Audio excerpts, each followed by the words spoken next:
Welcome back, everyone. The Unash and Dukes podcast rolling along here as we come your way on YouTube, on crmlivesports.com, all kinds of avenues and venues to join us. And as you can see below, we have a very special guest today. I'm Scott Unash. That's Mark Dukes. And Mark, go ahead and I'll let you do the honors with our very, very special guest today. Well, it's very hard. Dan and I go back a ways. I was covering Iowa football in the 1980s, the glory days, and Dan was there, and I'd run into him, Barry Wyatt and Bernie Wyatt and Barry Alvarez, and Dan would be going out for a run over the noon hour before we go in for a Hayden Fry presser, and that was always fun. But Dan, as everybody knows, great career at Iowa, phenomenal at Iowa State, Wisconsin, South Florida, North Texas. He's won everywhere. He's a winner in our mind, and really grateful that you're joining us, Dan. Great to be with you, Mark and Scott. And it sounds like you guys already are just knocking it out of the ballpark with your podcast. Honored to be with you. You mentioned that. A lot of people don't realize that. We used to sneak out, as you mentioned, Barry Alvarez, Bernie White, and I. The hours were long, and you got to get out of there once in a while. So we would take off and go run around Finkbine Golf Course just to try and get clear your mind a little bit before we went into practice after hours and hours of meetings and 16-hour days. And we're not looking for a pat on the back. That's just the way it is. Those are the hours you put in. Bernie would always sneak out a little bit sooner than me and Alvarez, and I'll never forget this. Two things. We were originally getting going in the staff, and Barry joined our staff, and everything penalty-wise back then, if you were missed a class, if you were late for a treatment, if you were late for an appointment, if you didn't show up for a tutor, whatever it was, we made our players run. That's just the way it was. There's going to be a penalty if you don't do what you're supposed to, and that's how Hayden built that foundation, and it was within our staff too. But I'll never forget. We'd had some issues, and we were trying to settle them down, and we're trying to build our foundation. And Hayden was gnawing on some of our butts' ass in staff meeting, and Barry tried to make it a little bit lighter, and he, at the time, just bring a little light to the situation. He said, "Coach, I'm sorry, I apologize, I screwed up, but whatever you do, just don't make me run." Because back then, Barry wouldn't run across the street, and we laughed and we laughed. We got Hayden to smile a little bit, got him to laugh a little bit. But I used to run all the time. Bernie used to run all the time. And then I grabbed Albie about a few weeks later. And I said, "You know what you need to do? Come on with me. We'll go jog a little bit, and it won't hurt you. You'll get." So he ended up turning into a hell of a runner. And we'd go run all the time. But Bernie would always lead before us. And so Albie and I kind of run together for a while. And every day, I mean, it was 5, 6 days a week easily. We'd run by Bernie. He wouldn't hear us coming. I'd goose him. He'd jump about 6 inches off the sidewalk. And then we just run past him and keep going. But to keep your sanity, you had to go work out and get a little running in once in a while. And that's sure what we did. And that's when we used to see you, Mark, before you'd head into those press conferences. Maybe Mark should have joined them on some occasions with going in to see Hayden. So Been better off at that, yeah. Yeah. But those are some amazing memories back then, obviously. And we had a lot of fun. And we build it right, and you just stop and think about it. I'm going to jump around here, but just stop and think about it. Hayden was hired in 1979. This is 2025, and there's only been 2 coaches in that entire time. It's unheard of. I don't think we'll see it again. I know it all sounds good, and somebody else is going to stay for decades, and this guy will stay for decades. In the climate that we're in right now in college football, I don't think we'll ever see it again, guys. And I was just glad to be a small part of it. In the trenches with Kirk Ferentz for a decade, and with Hayden all those years, and you learn those lessons. You try and apply those when you do get a chance to be in a leadership position. But the memories are flowing, and I'll if I drop dead next week, I hope I can hang around for a while. But if I drop dead, I could have never dreamed to have had the life that I've had, the experiences that I've had, the rebuilding opportunities that we had in college football, and then the memories that I'll cherish until the day I die. Yeah, good stuff. And before we get too far into this here, because there's going to be a lot of stories today and a lot of things to talk about in the world of college football, Iowa, Iowa State, et cetera, et cetera. Big thanks to our presenting sponsor, Emil's Hideaway on First Avenue Southeast in Cedar Rapids, right across from the Lindale Mall, next to the Home Depot. Want to thank Hunt Graphic Innovations, Vim Ritter Sportswear, downtown Cedar Rapids, 817 2nd Avenue Southeast in Cedar Rapids. Kurt Gustafson Agency of American Family Insurance on Johnson Avenue Northwest, right across from the Johnson Avenue Hy-Vee. And also, big thanks to Dr. John Woolner at Epiphany Dermatology on Council Street Northeast here in Cedar Rapids. Couldn't do it without those great, great folks. And Dan, again, a big thank you to you. You're in a lot warmer climate than we are here in Eastern Iowa right now, and you did us a favor by not doing this poolside. So we thank you for that. A real horse's rear end would tell you that it's sunny and 75 right now, but I wouldn't do that. Hey, Dan, I want to talk a little bit. There's so many things on my legal pad here. But I want to ask you about this year because you had a couple great opportunities, if not more, being a honorary captain at the Iowa game against Indiana. You should have told them when you blitz, they might run that short slant inside. And then get together for that reunion of the 2000 Iowa State team. You might have had one in Wisconsin or South Florida, or I don't know, but those two in particular, Wisconsin, those are special times, aren't they?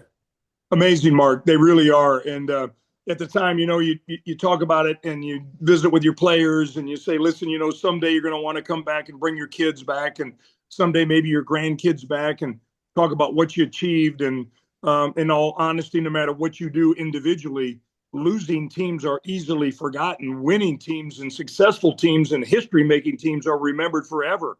So I started my reunion tour over in Ireland. I'd never been there.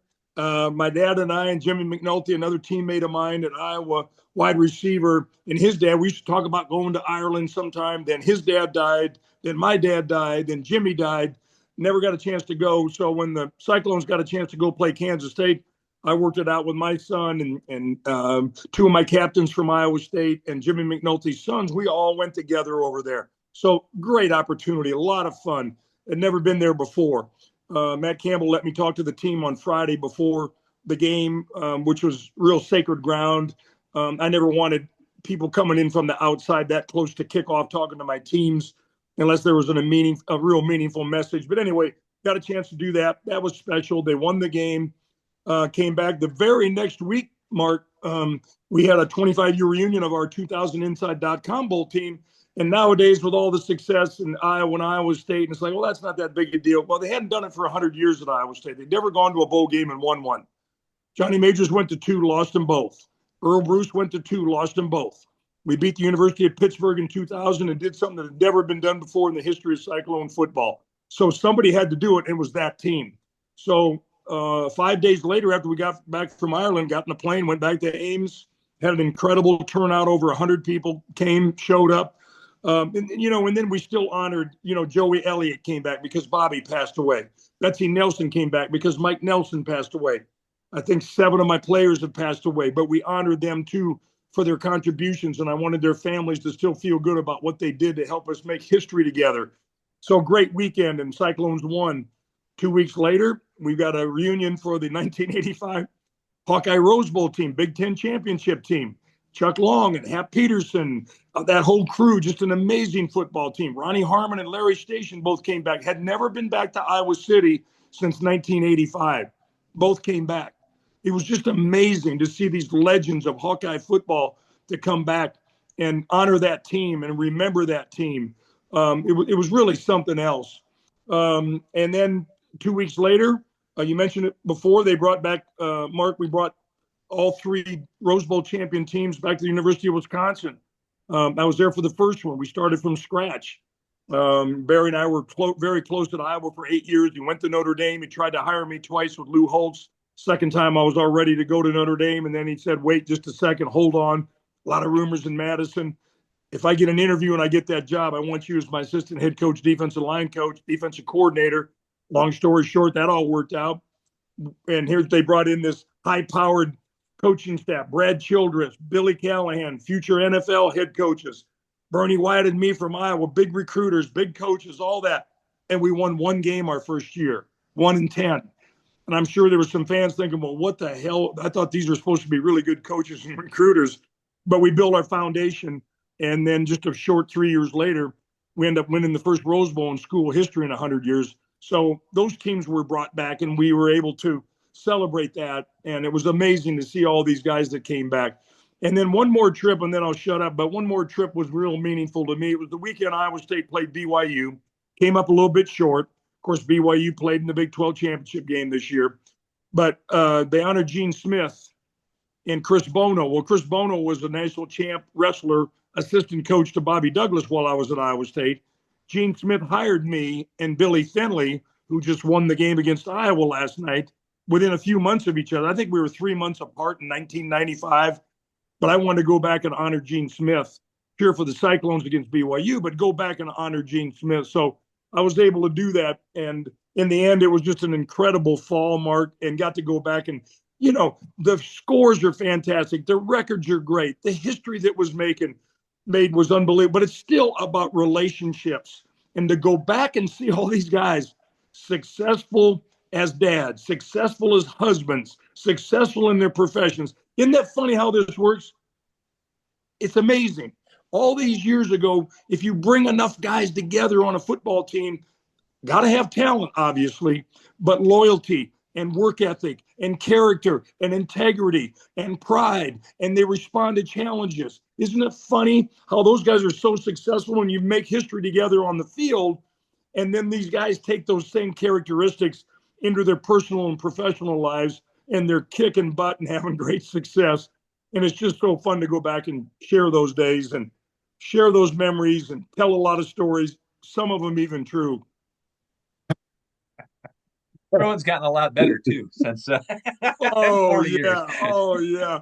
This guy never played it down, but he ended up being a starter through the years. This guy played a lot. He ended up being a 3-year starter. This guy was a good player, and he was all Big 10 or all Big 12, but he was never an All-American. But when you come back, he was an All-American. So everybody gets better through the years. It does. But you mentioned all those teams. I mean, Iowa and Iowa State, unique situation with yourself there. Everybody knows that background, but Wisconsin, and then what North Texas is doing now, what South Florida is doing right now. Had a chance for a while anyway to be a part of the big college football playoff. I mean, it's got to make you feel really good to have pretty much everywhere you have spent time doing very well on the football field and with their program right now.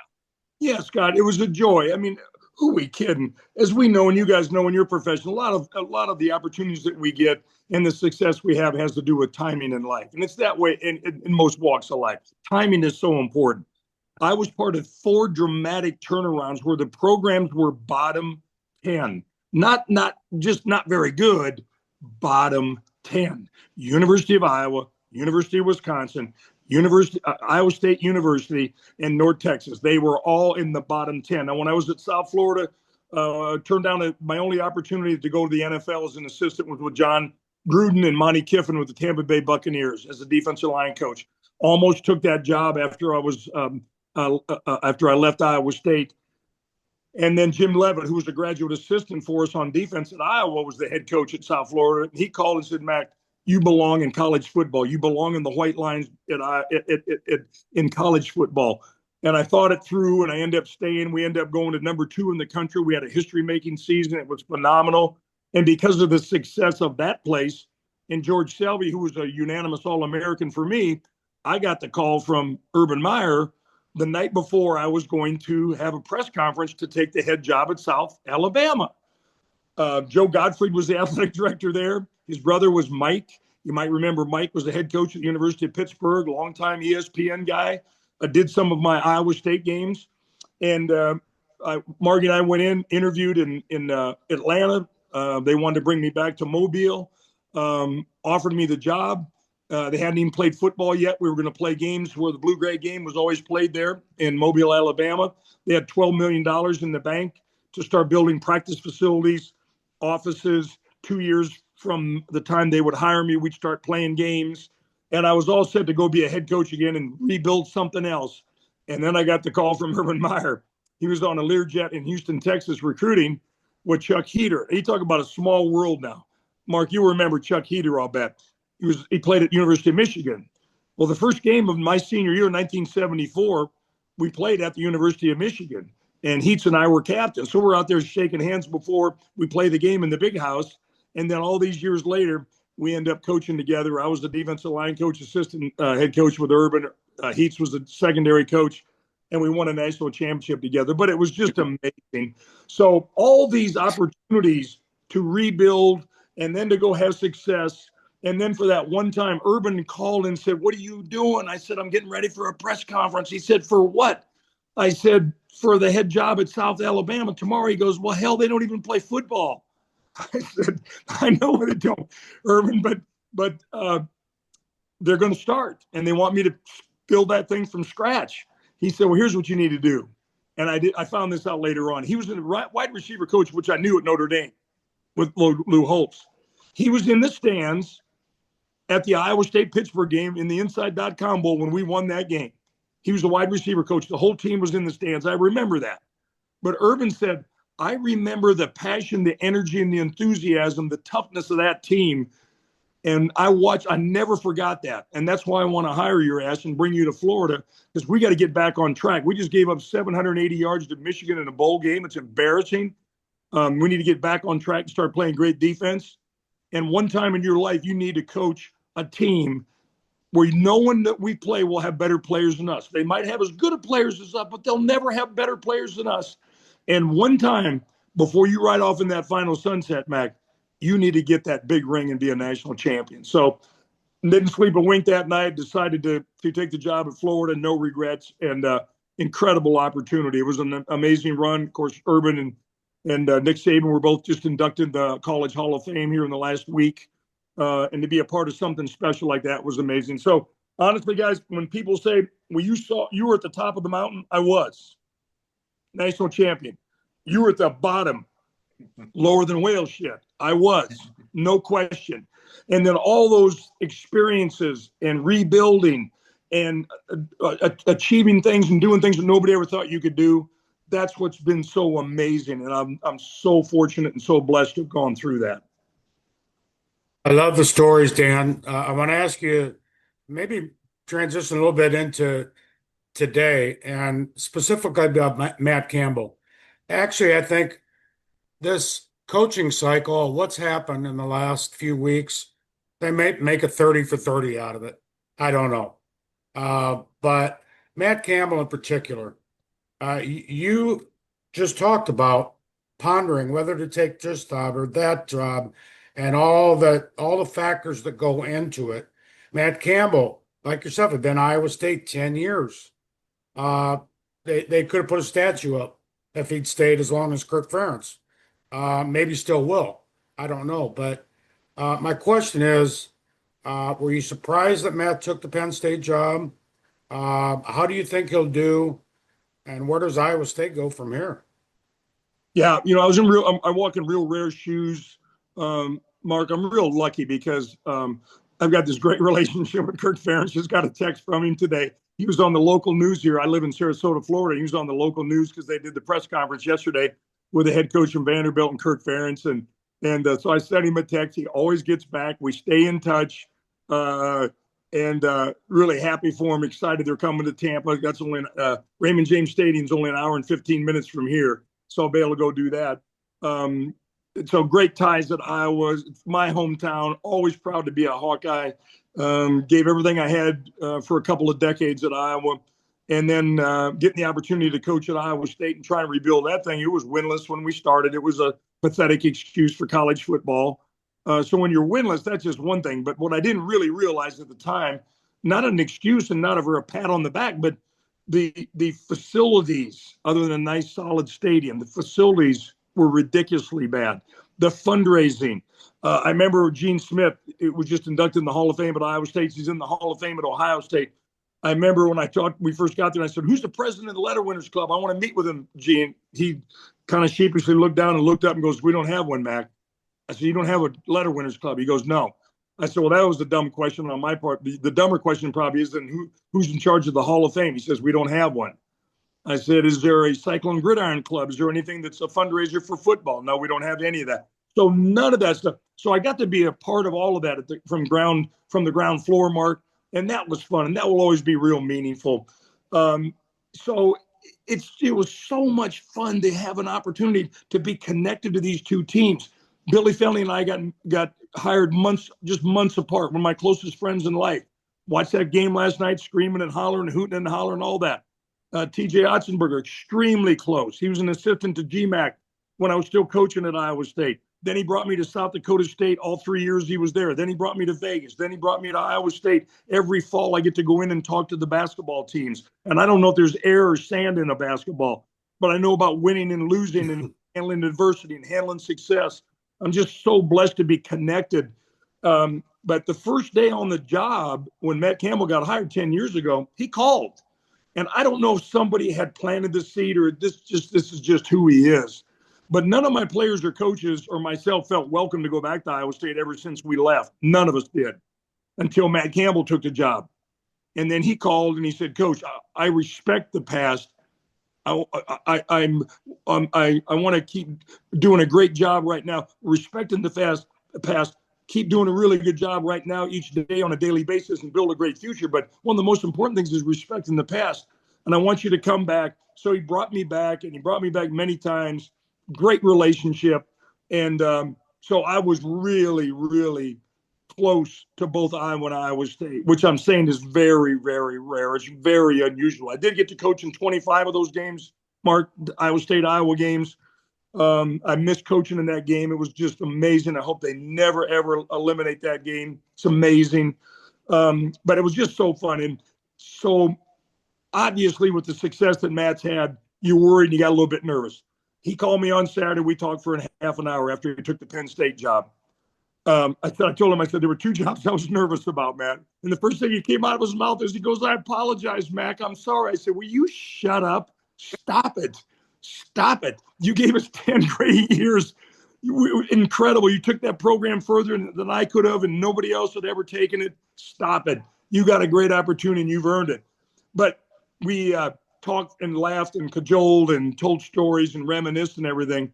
But I told him, I said, listen, there were two jobs I was worried about when they opened up that they're going to grab you. Florida, because I was there with a national championship, and I know you can win one there. And when they filled that job, I went, oh, good, glad he's not going there. And then they kept screwing around and messing around and messing around and screwing around. And that wasn't Bemidji State. That was Penn State that was open. And a number of offers were made. And in the end, they got the guy that they should have offered the day one when they let Coach Franklin go, and should have offered it to Matt Campbell then. In the end, they look real smart. They made a great hire. He's going to do a hell of a job. He's going to be in the top 10 with salaries, with budgets, NIL money. The support's going to be incredible. I know you're at a place that you got to win and win big, but they got the right guy there. And then you look and as we talked about, guys, and mentioned earlier, just look at the job that Kirk just keeps doing year after year after year after year. It's an amazing run. And you talk about statues. You damn right there's going to be a statue of Kirk Ferentz outside of Kinnick Stadium. What they need to do is take that little munchkin, stupid-looking statue in Coralville of Coach Fry and take that down. It's almost laughable. It doesn't even look like Coach Fry. And when they put statues up, guys, it's always bigger than the human being that they're honoring. And they need to get a really beautiful one out there outside of Kinnick Stadium of Hayden Fry and Kirk Ferentz. And I'll sure as hell write the first check if somebody's going to do that.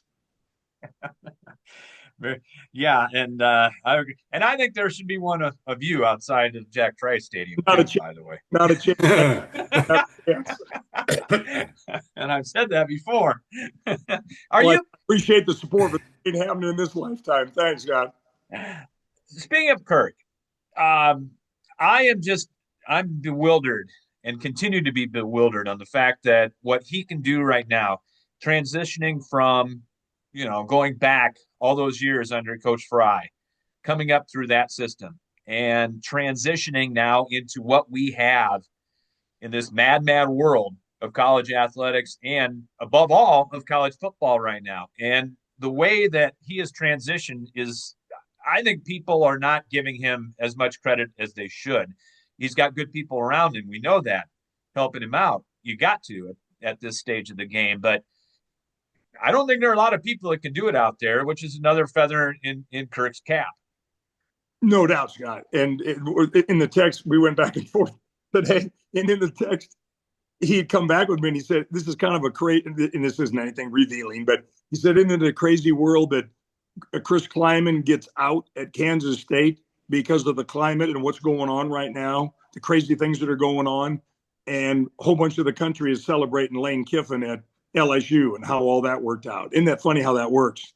But Kirk, the neat thing about it, and we all never want to learn. We never want to lose that quest for learning. And Kirk's always been good about that. Always learn. Don't ever feel like you got all the answers. But along the way, be led by your dreams. He's got that DNA that we built, and he's maintained it from 1979 and 80 and 81. How about this one? The first bowl game I got to go to, and the first bowl game Kirk Ferentz ever got to go to, was the granddaddy of them all in 1981, the Rose Bowl. We didn't work our way up from bowl games. The very first one we go to at the time, and today, even though through all this playoffs, the greatest bowl game you could ever have gone to. The setting, the tradition, the amazing history, the amazing memories of the Rose Bowl. And that was our first game. But we built that DNA at Iowa, and Barry and I carried it to Wisconsin, and I took it and carried it to Iowa State. The DNA, it starts with respecting one another, loyalty that's unconditional and unconventional, be led by your dreams, fight for each other, fight for what's available, fight for that football family, and don't let anybody put a ceiling on what you can accomplish. And when you go through something like that, Scott, as we did, as young assistants, I was hired at 25 years old. 2 years later, Kirk was hired at 25 years old. Now think about that. We're Big Ten offensive and defensive line coaches, and we still look at each other and go, how the hell did he hire us? We didn't have any resume. We didn't have much experience. We shouldn't have been gotten those opportunities. Thank God he saw something in us that we didn't see in ourselves. And so we blended it together. We did some amazing things. And in the end, people will always look back, and they should look back. It's one of the great coaching jobs in the history of college football was done by Hayden Fry at Iowa. And it's been sustained and maintained by Kirk Ferentz at Iowa, because it's so hard to do. And I'm telling you this, guys, I don't think it'll ever happen again. All these years, the same coaches at one place. It's not going to happen in my lifetime. And I doubt if it's going to happen in the next one either. It's just so unusual. The culture's changed. The game has changed. Transfer portal, NIL, coaches leaving, coaches going, coaches moving, agents out there promoting their guys, getting more money, getting longer contracts, getting more money. The buyouts are ridiculous. It's just funny.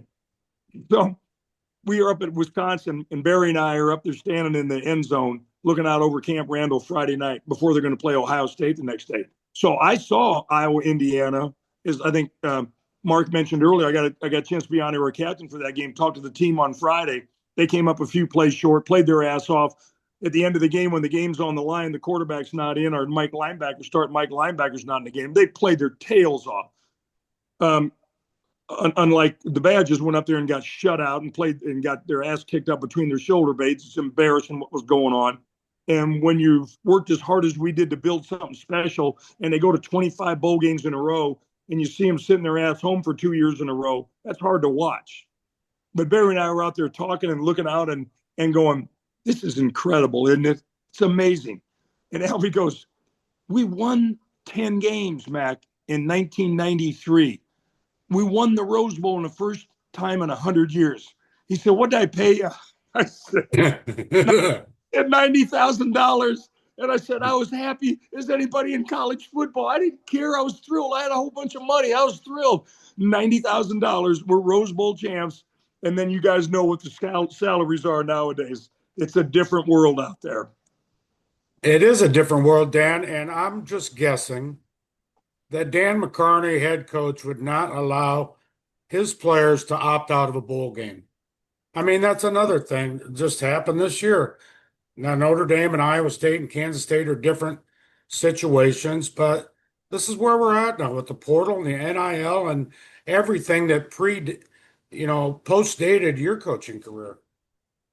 It's heartbreaking, Mark. It's just heartbreaking to me. I was thinking 21 bowl games, and for a guy that went through my years at Iowa, and we'd win this, we'd beat Illinois, and then lose to Northwestern, and then we upset UCLA in the top 10, coached by Dick Vermeil, and then we get beat by Minnesota.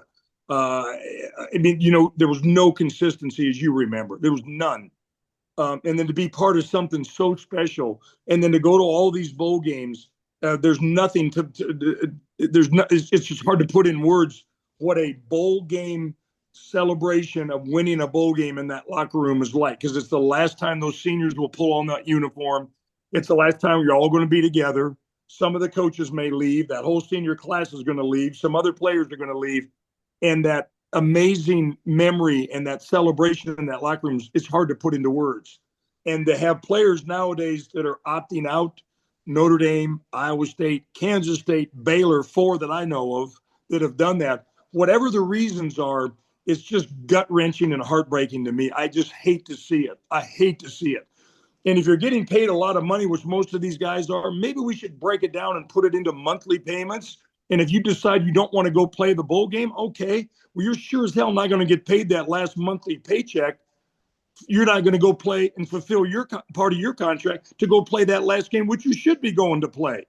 So I'm really disappointed in that, and I hate it. And then next thing you know, now we got to start awarding teams and rewarding teams that are 5-7 going to bowl games. Listen, bowl games are a reward for great seasons, not for 5-7 seasons. And God bless it, because they did bless them for doing that. They did a good job in academics, and that's how they got picked when these other teams opted out and they got into a bowl game. That's great. Fantastic. A standing ovation. Good job. You did a nice job. But you shouldn't be going to a bowl game when you're 5-7 anyway. Earn the damn thing by having a winning season. And when these teams opt out, this is the situation that we get into, Mark. So you bring up a great point, but I hate to see it. I absolutely hate to see it. With that being said, let's just say that you, for one day, 24 hours, you're given the keys to college football. Where the heck do you start? Yeah, I mean, how much time do we have? Oh, we got about 20 minutes. Yeah, no, but honestly, it's just, there's a lot of coaches out there that would like to get a commissioner of college football. I'm all for that. Who's the number one guy that you'd want in charge of I think all of us would be Nick Saban. He's smart. He's disciplined. He's the winningest coach in the history of college football. He's won more national championships. Be fair. We spent all these years. We tried to do all the years as a head coach. We all tried to get more for our student athletes. So that's not the issue. We want them to be paid. They should be getting paid. The money, as you guys know better than I do, is off the charts. It's crazy through television contracts, through playoff money, through bowl money, obviously gate receipts in the stadiums, and all. College football is thriving in so many ways, but there's so many ways right now that it's out of balance. It's out of kilter. And when you start talking about teams that now we got money coming, okay, it's coming from the NC2A. Do you guys think honestly and truly that all these Power 4 schools are going to use just that money from the NC2A, and that's the only money they're going to recruit with? Get out of here. Are you nuts? You crazy? Of course not. And then student athletes, as you know, fair. That's great. They can go get contracts with this dealership, with this restaurant, that's great. But it gets so far out of balance when you go to one school and they might have 60, 70, 80 multi-million dollar donors, and you go to another school and they might have 5 or 6. And you wonder why it's all going to get out of kilter. So, the NFL guys, there's a cap, there's a ceiling. You can't get that big contract no matter what round you go in till your 4th year. Go prove yourself those first 3 years. Then you get that big old contract. If you don't play a game, you decide to go, I just don't want to play. Guess what? You don't get paid. So I just don't like the way it's set up right now. It's heartbreaking and heart-wrenching. I feel for the fans. I feel for the seniors that can't put on that uniform one last time when teams opt out. And then I feel really bad for the fans that, whether $100 donors or $100,000 donors, You're giving a whole bunch of money. Your support, your heart and soul's into supporting that team. Here, Iowa State University, just as an example, was going to go to Phoenix, Arizona, and go play Minnesota, Big 12, Big 10 matchup. Hell, that would have been fun. I'd have loved to coach in that game. Loved to coach in that game. Kirk already took care of business against PJ Fleck in Minnesota, but I would have loved to have seen that matchup and go coach in that game. That would have been so much fun. And there's just something really missing there at the end of these guys' careers that did so many great things, fantastic things. So I don't know if I answered your question, but there's just a lot of things that need to be taken care of right now. The game is flourishing, guys. Playoffs has been one of the best things they could have ever done. The attention, the involvement, the excitement, the numbers, the TV ratings are going to get blown up again with all the games. That's fantastic. But I just hate the way that the means that we're getting at that point, if that makes sense. Yeah, and I've often wondered, and I don't know why I never asked the question in my 25 years in the business, but what's it like for a guy like you to face a former boss, a former fellow assistant, maybe even a former player? What was it like in 1998 when Iowa State beat Iowa for the first time in 15 years? You had walked across the field and face the old man, so to speak. Wow, I miss him, Mark. Yeah.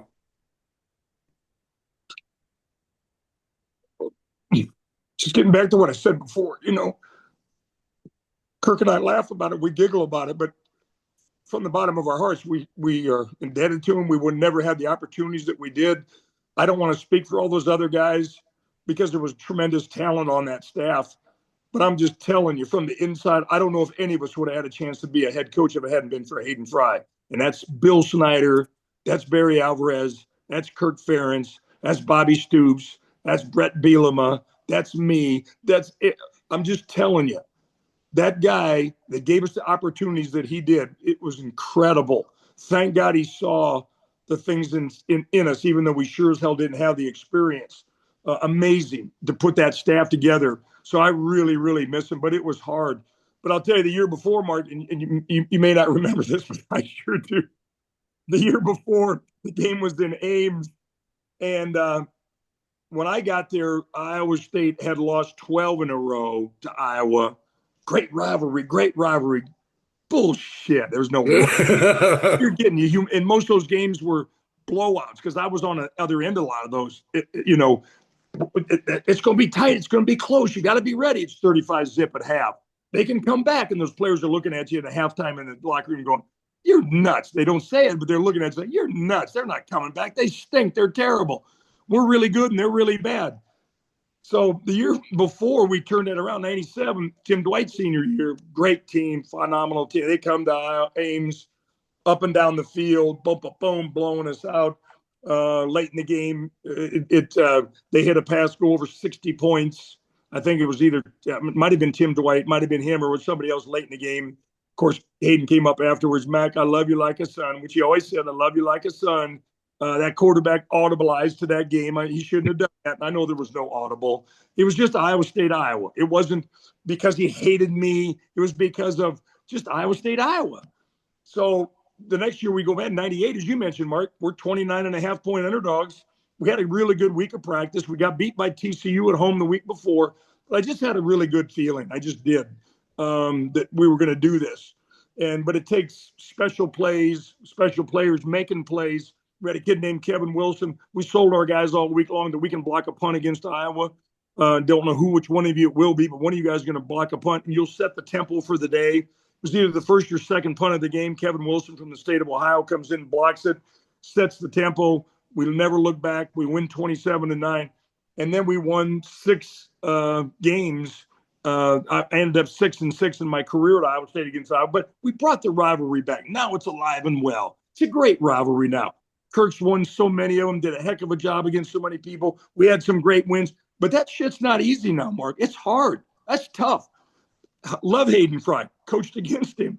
But you want him to be proud of what you're doing, and not getting blown out like we did in 97. But even though he lost, I knew he was proud. He didn't want to lose to me. Sure as hell never wanted to. But I knew he was proud of what we were building in Ames. Kirk and I went head to head, some big wins, some big losses. Guy that I have incredible respect for. He's always one of my heroes. We were, O-line, D-line coaches for that decade together. We got fired a few times, almost got fired a few times, especially the young guys. They usually take the brunt of a lot of it. But through it all, we just had this incredible mutual respect. And but it's not easy. I'm telling you, would you rather coach against someone you don't know and you maybe have heard a couple of bad things about? Hell yes. I'd rather coach against those guys than somebody I respect, I love. We've shared these amazing times together. But out there between the white lines, when they blow the whistle and the game starts, you're fighting for a victory, and it doesn't matter who the other guy is on the other sideline. Going from that to the opposite end of things, you mentioned the mountaintop, and with Urban, and just the memories of that, and not only the memories, but and where's the national championship ring? Is it not that we want to send people to your house, but it's got to be close by. I got a trophy case, and the neat thing was we got 2 rings for the SEC championship, and we got 2 rings for the national championship. These rings just kept coming, and it was pretty amazing. But people have asked me, they've been struggling, guys. Obviously, they've been struggling over there.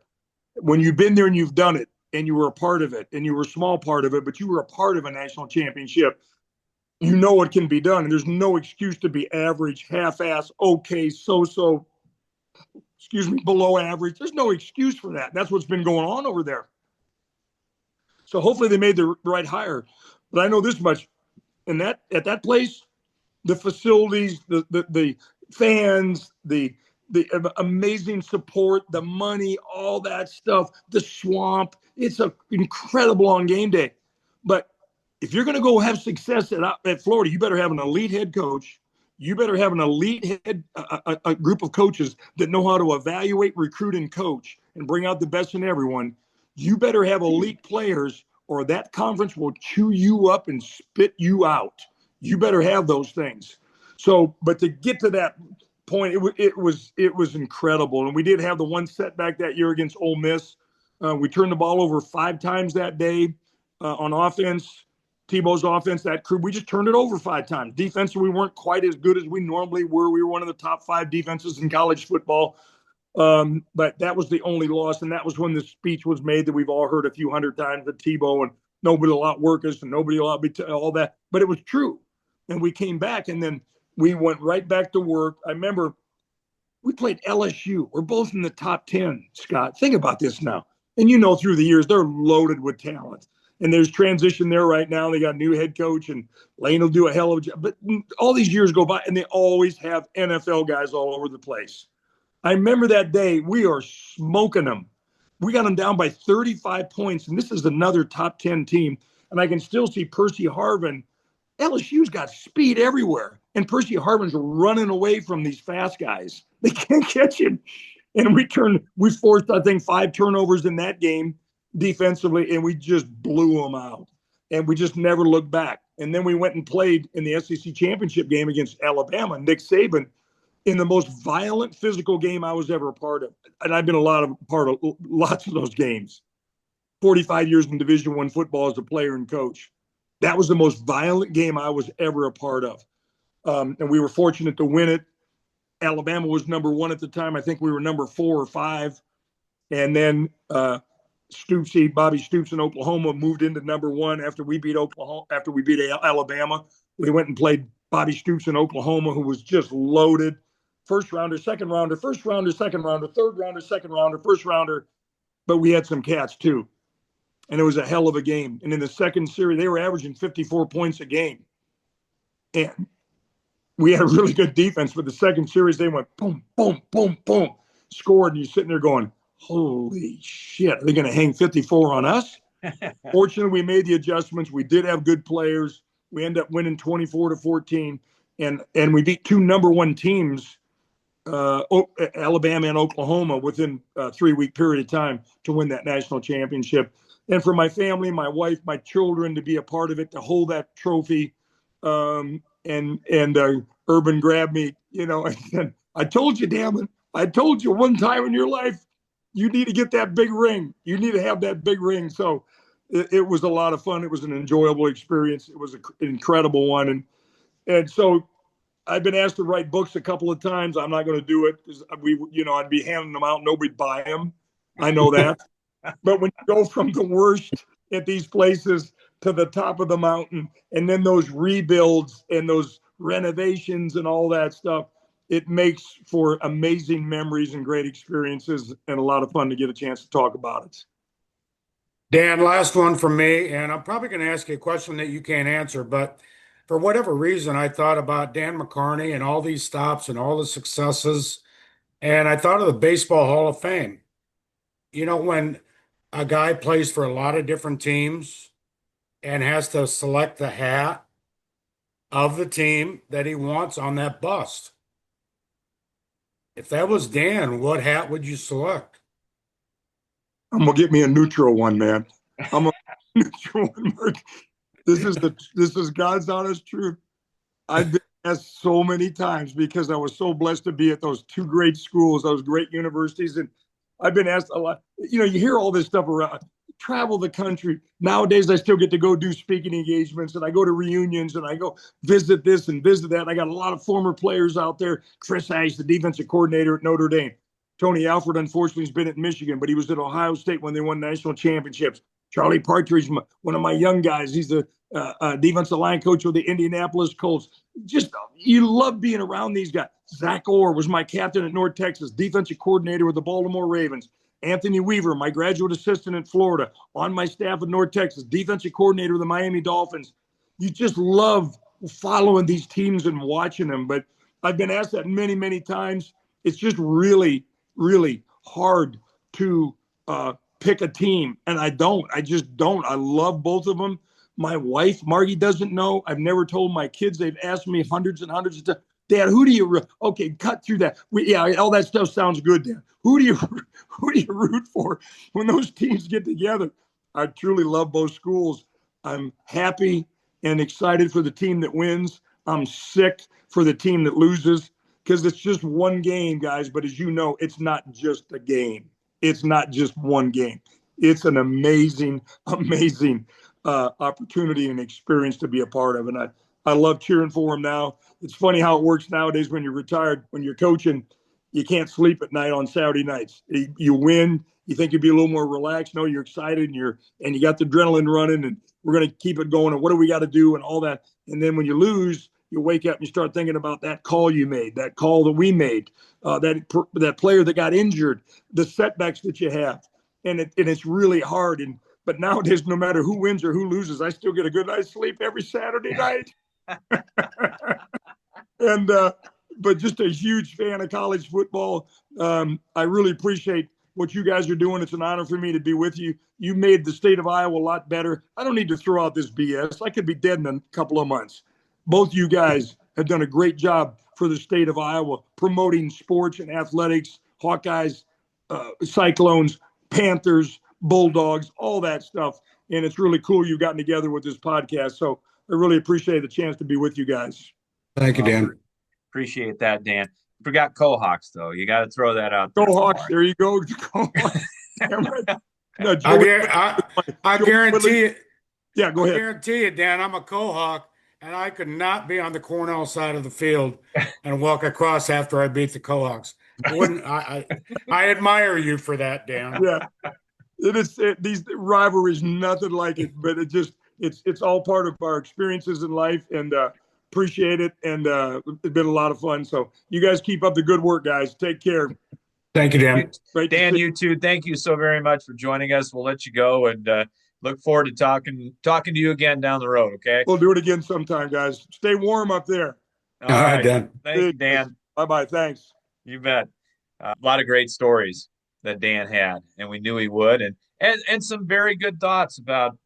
I'm glad to hear Dan agrees with me. Let's get somebody in there. Let's get a commissioner of college football let's get this thing taken care of and do it the right way. So I'm glad to hear that. I can't thank Dan enough. We'll do that personally, but I would describe that as pretty much McCarney unplugged, right? That was good. That was good stuff. Very Yeah. good stuff. And couldn't do it without Dan. Couldn't do it without our great sponsors either. Of course, led by Emel's Hideaway, our presenting sponsor. They are on First Avenue Southeast in Cedar Rapids, open 4 o'clock Monday through Saturday. And whether you're bringing the whole family for a meal or wetting your whistle at their fully stocked bar, there's something to satisfy all ages and tastes at their classic local American restaurant. And if you need catering, they have that as well. And also, thanks to Ben Ritter Sportswear in Cedar Rapids, your complete apparel and headwear provider. They're your one-stop store for screen print and embroidery for polos, t-shirts, hats, and much, much more. Go to bimritter.com. That is their website. Kurt Gustafson Agency of American Family Insurance, committed to inspiring and protecting dreams right here in the Cedar Rapids metro area. Starts by getting to know you and your needs and build a free auto, home, or life insurance quote. So see Kurt right across from the Johnson Avenue Hy-Vee on Johnson Avenue Northwest in Cedar Rapids. Thanks to Dr. John Woolner as well. Doc over on Council Street Northeast with Epiphany Dermatology. Go ahead and schedule your appointment over there, and he will take care of you. And Todd Hunt and Hunt Graphic Innovations, where it's the personal touch that counts. And if you need help and assistance with graphic design for print, newsletters, posters, signs, or banners, or your website, check them out at Hunt Graphic Innovations. And I know they're all proud to have Dan on, and that was fun. Good to talk with him. As they should be. It was fun for us, and appreciate you listeners and viewers taking this in. It's like to do more of these. I'm not sure it's going to top Dan McCarney though. We got some things in the back of our minds. Yes, we do.